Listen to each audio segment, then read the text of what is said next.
നമ്മൾ കാണാൻ പോകുന്നത് എങ്ങനത്തെ സെൻറ്റൻസസ് ആണെന്നറിയോ? അതിൽ എന്തെങ്കിലും ഒരു പ്രവൃത്തി ശരിക്കും നടക്കുന്നുണ്ടാവും.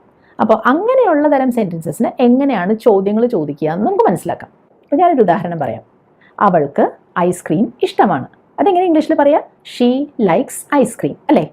അപ്പോൾ ഈ സെൻറ്റൻസ് നിങ്ങൾ ശ്രദ്ധിച്ചല്ലോ, ഇവിടെ ശരിക്കും ഒരു പ്രവൃത്തി നടക്കുന്നുണ്ട്. ഇഷ്ടമാണ് എന്ന് ഞാൻ പറഞ്ഞു. അപ്പോൾ അതിന് ഇംഗ്ലീഷിൽ നമ്മൾ ഏത് വാക്കാണ് ഉപയോഗിച്ചത്?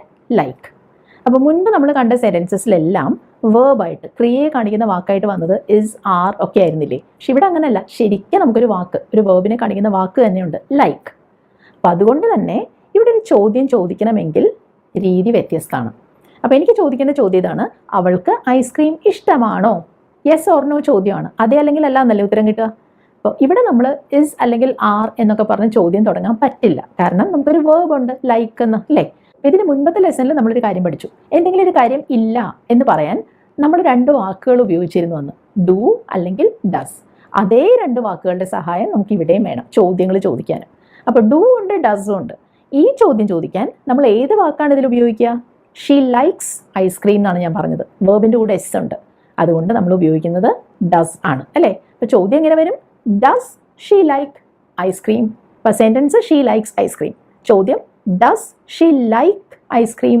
ഡസ് എന്നുള്ളതിൽ എസ് വന്നതുകൊണ്ട് നമ്മൾ ആ വേർബ് ലൈക്കിൻ്റെ കൂടെ ഉണ്ടായിരുന്ന എസ് മാറ്റും. അതുകൊണ്ടാണ് നമുക്ക് ഡസ് ഷീ ലൈക്ക് ഐസ്ക്രീം എന്ന് കിട്ടിയത്. അപ്പോൾ ഇപ്പോൾ നിങ്ങൾക്കൊരു കാര്യം മനസ്സിലായല്ലോ. ഡസ് എന്ന് പറഞ്ഞ ചോദ്യം ചോദിച്ചു കഴിഞ്ഞാൽ പിന്നെ വേർബിൻ്റെ കൂടെ നമ്മൾ എസ് ചേർക്കണ്ട. അപ്പോൾ ഇതുമായിട്ട് ബന്ധപ്പെട്ട് വളരെ പ്രധാനപ്പെട്ട ഒരു കാര്യം ഞാൻ പറഞ്ഞുതരാം.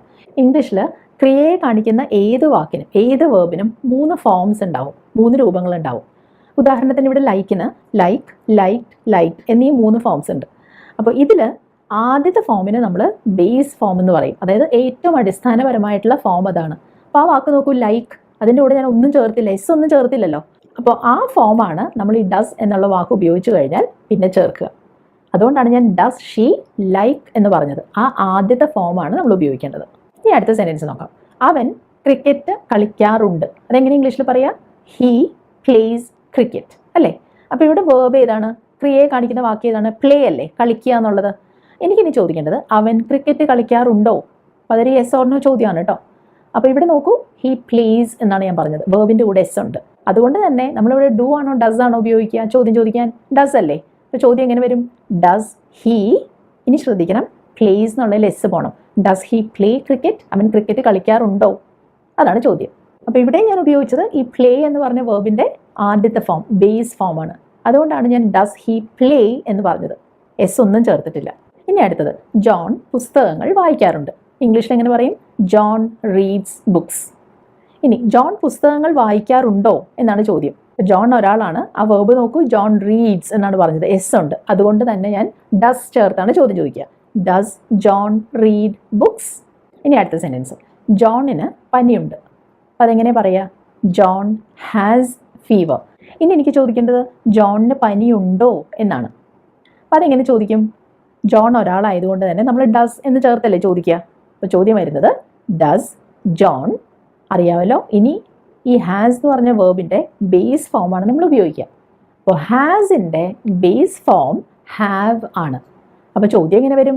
Does John have fever? കണ്ടോ, ഇത് മനസ്സിലാക്കണം കേട്ടോ. ഡസ് വന്നു കഴിഞ്ഞത് കൊണ്ട് ഇനി എനിക്ക് ഹാസ് എന്ന് പറയാൻ പറ്റില്ല. Does John have fever? ഇതിന് മുമ്പത്തെ സെൻറ്റൻസിൽ ഡസ് ജോൺ റീഡ്സ് എന്ന് പറഞ്ഞില്ലല്ലോ. ഡസ് ജോൺ റീഡ് എന്നല്ലേ പറഞ്ഞത്. അതേപോലെ ഡസ് ജോൺ ഹാവ് ഫീവർ. ഇനി ഇതേപോലെ വേറെ സെൻറ്റൻസസ് നമുക്ക് നോക്കാം. അവൾക്ക് പണമുണ്ട്. എന്താ പറയുക? ഷീ ഹാസ് മണി. അവൾക്ക് പണമുണ്ട്. ഇനി ചോദിക്കേണ്ടത് അവൾക്ക് പണമുണ്ടോ എന്നാണ്. അപ്പോൾ മുൻപത്തെ പോലെ തന്നെ does she have money? She ഒരാളായതുകൊണ്ട് നമ്മൾ ഡസ് ഉപയോഗിച്ച് ചോദിച്ചു. അത് കഴിഞ്ഞ് ബേസ് ഫോം വരണം ഹാസിൻ്റെ. Does she have money? ഇനി ഒരെണ്ണം കൊണ്ട് നോക്കാം. ഇതേപോലെ അയാൾക്ക് അല്ലെങ്കിൽ അവന് ഒരു സഹോദരിയുണ്ട്. അപ്പോൾ അതെങ്ങനെ ഇംഗ്ലീഷിൽ പറയുക? He has A sister.